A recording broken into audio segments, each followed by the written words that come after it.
வணக்கம் மக்களே. இன்றைக்கி விஜி கிச்சனில் என்ன பார்க்க போகிறோன்னா சாம்பாரும் வெண்டைக்காய் பொரியலும். இப்போ பருப்பை வேக வச்சுக்கிட்டேன். தக்காளி பழம்லாம் மஞ்சத்தூள்லாம் போட்டு வெந்துருச்சு. இப்போது மிளகாத்தூள் மஞ்சத்தூள் எல்லாம் போட்டுட்டேன். பக்கத்து வாணலில் எண்ணெய் ஊற்றி கடுகு போட்டு கருவேப்பிலை போட்டுக்கலாம். கொஞ்சம் கடுகு பொரிஞ்சிருச்சு, கருவேப்பிலை போட்டுக்கலாம். அதுக்கப்புறம் வெங்காயம் போட்டுக்கலாம்.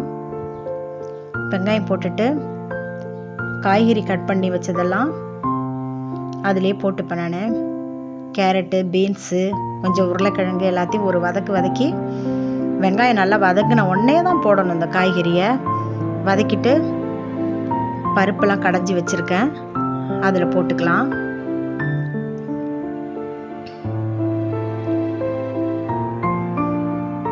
போட்டுட்டு கொஞ்சம் தண்ணி ஊற்றி உப்பு போட்டு கொதிக்க வச்சுக்கலாம். இந்த சாம்பாருக்கும் வெண்டைக்காய் பொரியலுக்கும் சூப்பராக இருக்கும். கொஞ்சம் தண்ணி ஊற்றிக்கலாம். முன்கூட்டியே மிளகாத்தூள் போட்டேன், மஞ்சத்தூள் போட்டேன், உப்பு போட்டேன். இப்போ தண்ணி ஊற்றி கொதிக்க வச்ச உடனே அதுக்கப்புறம் புளி ஊற வச்சுருக்கேன், அதுக்கப்புறம் ஊற்றிக்கலாம். இப்போ தண்ணி ஊற்றிக்கிட்டேன் கரெக்டான அளவுக்கு. இப்போ உப்பும் போட்டாச்சு. அதுக்கப்புறம் பக்கத்தில் வாணல் வச்சுட்டு கொஞ்சம் எண்ணெய் ஊற்றி வெண்டைக்காயை வதக்கிக்கலாம்.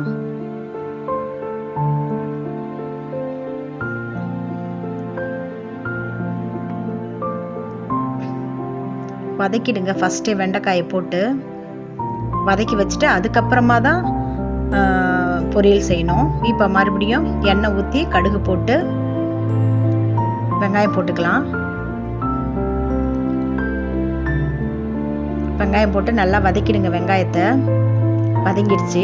இப்போ வதக்கின வெண்டைக்காயை கொட்டிக்கலாம். ஈஸியாக இருக்கும், அந்த குழகுழப்புலாம் போயிடும். முன்கூட்டியே வதக்கி வச்சிட்டோம்னா, எடுத்த உடனே வெங்காயத்தை போட்டு வெண்டைக்காயை போட்டுட்டோம்னா கொஞ்சம் குழகுழப்பு இருக்கும். முன்கூட்டியே வதக்கி வச்சுருங்க.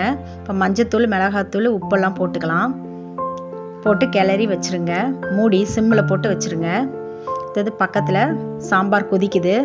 காயெல்லாம் வெந்துருச்சு. காய் வெந்த உடனே தான் புளி ஊற்றணும், இல்லைன்னா ஒரு மாதிரி வேகாத மாதிரி ஆகிடும்.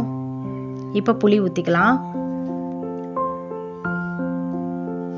புளி ஊற்றி ஒரு கிண்டி உப்பு காரம் எல்லாம் கரெக்டாக இருக்கான்னு பார்த்துக்குங்க.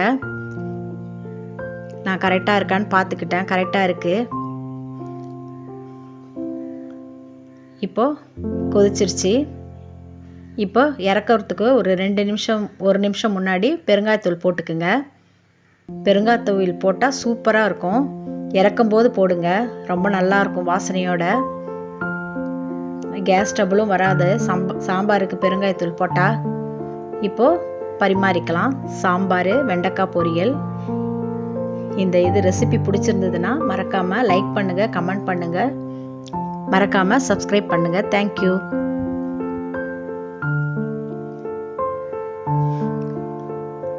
சூப்பராக இருக்குங்களா சாப்பாடு?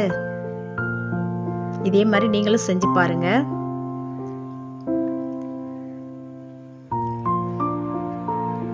தேங்க்யூ.